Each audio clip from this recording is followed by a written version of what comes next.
चार मिसरों के साथ साहब जश्न का मैं इस्तकबाल भी कर रहा हूँ और उन्हें माइक भी उनके हवाले कर रहा हूँ, उनके हुजूर में पेश कर रहा हूँ कि हम हैं अगर चिराग, हम हैं अगर चिराग तो ये आफताब है, हम हैं अगर चिराग तो ये आफताब है, हर गोशे हयात में ये कामयाब है, पैकर ये फिक्र फन के हैं, मखजन है इल्म के, पैकर ये फिक्र फन के हैं, मखजन है इल्म के, इनका नहीं कोई, इनका कोई जवाब नहीं लाजवाब है। ऐसी शख्सियत के मालिक हैं हमारे आज के साहब जज अतीक अंजर साहब। उनके चंद अशार सुन लिए जाएं, उसके बाद जौहर साहब को आप बड़ी मोहब्बत के साथ सुनिएगा। बड़ा लंबा सफ़र कर क्या है मैं समझ रहा हूँ, उनका जो दर्द है, उनकी तकलीफ है, लेकिन शबीना भाभी को कहीं से नहीं लगा कि वो थकी महसूस कर रही हैं। उन्होंने उसी अंदाज में, उसी तेवर में, उसी तर्ज अदायगी में अपने कलाम को पेश किया जिसके लिए वो जानी जाती हैं, सुनी जाती हैं, सराही जाती हैं, दादो तहसीन से नवाजी जाती हैं और आपकी दुआएं उनके तक पहुंचती हैं। बहुत शुक्रिया दोस्तों। पिछली बार मैंने कहा था कि आने वाला मुशायरा इस मुशायरे से बेहतर होगा, मुझे ऐसी उम्मीद है और वो उम्मीद मुझे अमली तौर पे नज़र आ रही है। ये मुशायरा यकीनन पिछले मुशायरे से बहुत अच्छा था और उम्मीद करते हैं कि अगला और भी अच्छा होगा। हमारे बहुत से शोरा ने अच्छा कलाम सुनाया। बस ये थोड़ा सा वक्त का ख्याल रखें कि वक्त पे मुशायरा शुरू हो जाए और 12-1 बजे तक ख़त्म हो जाए मुशायरा। आपको याद होगा लाल किले में ऐसे ही मुशायरे रात भर चलते थे, 4 बजे 5 बजे सुबह तक, और फिर उसके बाद सोते थे लोग। और जब लाल किले में लोग सोते थे उस वक्त जो है अंग्रेज उठ करके अपनी ज़िंदगी वो शुरू करते थे, दौड़ते भागते थे, मेहनत करते थे। उसका नतीजा ये हुआ कि बादशाहत ख़त्म हो गई और अंग्रेज़ों का कब्जा हो गया। तो थोड़ा सा हमको ख्याल करना चाहिए वक्त का कि पहले थोड़ा सा कर लें। मुशायरा बहुत अहम है और इन 2-4 घंटों में कई सदियों की बातें होती हैं, कई सदियों की कहानियाँ होती हैं, तो हम इससे बहुत कुछ सीख सकते हैं। बहुत शुक्रिया।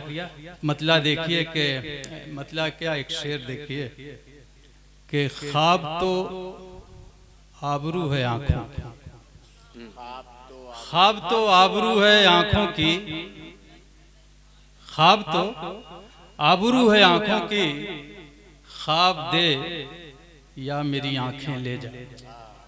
ख्वाब तो आबरू है आँखों की, ख्वाब दे या मेरी आँखें ले जा।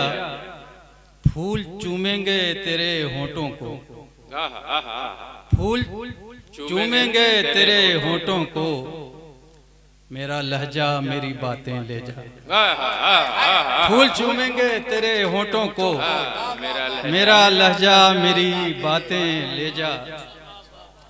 और एक मतला देखें कि मुझे सच उसको धोखा खींचता है, मुझे सच उसको धोखा खींचता है, सभी को अपना रिश्ता खींचता है। मुझे सच उसको धोखा खींचता है, सभी को अपना रिश्ता खींचता है। और हथेली पर सजाकर राख अक्सर, हथेली पर सजाकर राख अक्सर, वो अपने घर का नक्शा खींचता है। हथेली पर सजाकर राख अक्सर, हथेली पर सजाकर राख अक्सर, वो अपने घर का नक्शा खींचता है। मेरा ख्याल है मैं 1-2 नज़में सुना के ख़त्म करूं। एक नज़्म है, इसका उन्वान है भारत भाग्य विधाता। और आप समझते हैं कि भारत भाग्य विधाता कौन है? ये आप लोग हैं, पब्लिक है, अवाम है, जो लोगों को पीएम बनाती है, सीएम बनाती है, ऑफिसर बनाती है। दुख की बात यह है कि सीएम पीएम और ऑफिसर बनने के बाद वो अपने आप को मालिक समझने लगता है, जबकि मालिक आप हैं, हम हैं। नज़्म सुनिए, भारत भाग्य विधाता। सोचता हूं कि फिर चूम लूं, अपने भारत के आईन को।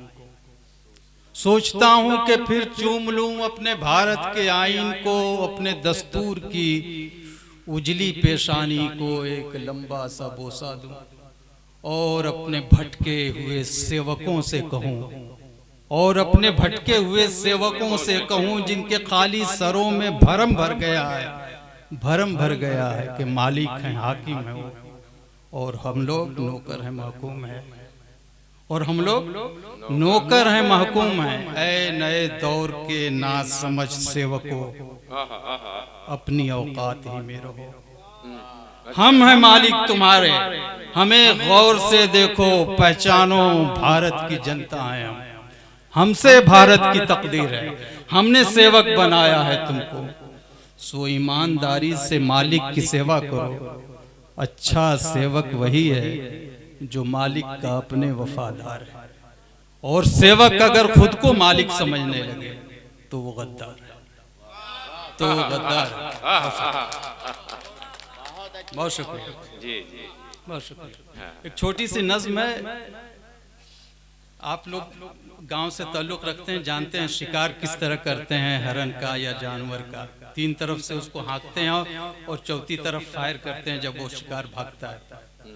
ये खेल अब हमारे यहाँ इंसानों के साथ भी होने लगा। कुछ लोग जो है इंसानों को दौड़ा कर मारते हैं। नज्म देखिए, नज्म का उन्वान है जंगल का खेल। जंगल का खेल। नज्म, लोग सुनसान जंगल में हाका लगाकर, लोग सुनसान जंगल में हाका लगाकर हिरन को शिकारी की जानिब भगाते। शिकारी निशाना लगाए हुए घात में बैठा होता, हिरन चौकड़ी भरता, जिस वक्त उसके निशाने पे आता शिकारी उसी वक्त घोड़ा दबाता। वो सुनसान जंगल खतरनाक बंदूक की इंतहाई गरजदार आवाज से कांप जाता। परिंदे सभी शोर करते हुए घोंसले छोड़ देते, हिरन गोली खाकर जमीन पर तड़पता। शिकारी और हाका लगाने के माहिर सभी मिलके जंगल में मंगल मनाते। शिकारी और हाका लगाने के माहिर सभी मिलके जंगल में मंगल मनाते। ये जंगल का खेल अब हमारे मुहज्जब समाजों में होने लगा। आदमी आज फिर जंगली और हैवान होने लगा। आदमी आज फिर जंगली और हैवान होने लगा। एक अखीर में नज़्म सुना के खत्म कर रहा हूँ मैं। इसका उन्वान है इंसान। नज़्म देखिए कि समुंदर अगर अपने सीने में दुनिया की सारी गलाजत कसाफत समोकर न खामोश रहता तो हम उसकी अजमत के कायल न होते। ज़मीं अपने सीने पे दुनिया का हर बोझ उठाकर न यूं मुस्कुराती, न देती दुआएं हमें जख्म खाकर, तो हम आज उसे धरती माता न कहते। हिमालय अगर रात दिन जाग कर मौसमों के अजाबों को सहकर हमारी हिफाजत न करता तो वो इस बुलंदी के काबिल न होता, हमें उससे कोई मोहब्बत न होती। शजर सख्त मौसम और आंधी को सहकर थके राहगीरों को साया न देता, तो हम उस शजर को कभी आंसुओं से न सैराब करते। अगर रात भर जाग कर चांद अपना सुकून चैन सब कुछ लुटा कर हंसी चांदनी से जमाने को जगमग न करता तो हमको कभी इतना प्यारा न लगता। अगर अपनी ही आग में जल के सूरज हमें जिंदगी की हरारत न देता तो वो इस बुलंदी के काबिल न होता। अगर तू इंसान बारे गिरा वो उठाता, अगर तू इंसान बारे गिरा वो उठाता कि जिसको उठाने से दुनिया की सारी ही मखलूक मुनकिर हुई, कि जिसको उठाने से दुनिया की सारी ही मखलूक मुनकिर हुई थी, पहाड़ों के पांव में भी कपकपी आ गई थी। अगर तू इंसान बारे गिरा वो उठाता तो दुनिया में तू सबसे अफजल न होता। मगर सोच कर ये हमें आज बेइंतहा दुख हुआ है। समुंदर, जमीन, चांद, सूरज, हिमालय, शजर सब के सब अपनी अजमत, मोहब्बत, बुलंदी, तकद्दुस और इज्जत पे कायम है, लेकिन ऐ इंसान अजमत से तेरी हमारा यकीन आज उठने लगा है। तू कांधों से अपने उबारे गिरा फेंक कर बस्तियों में उतरने लगा। बस्तियों में बहुत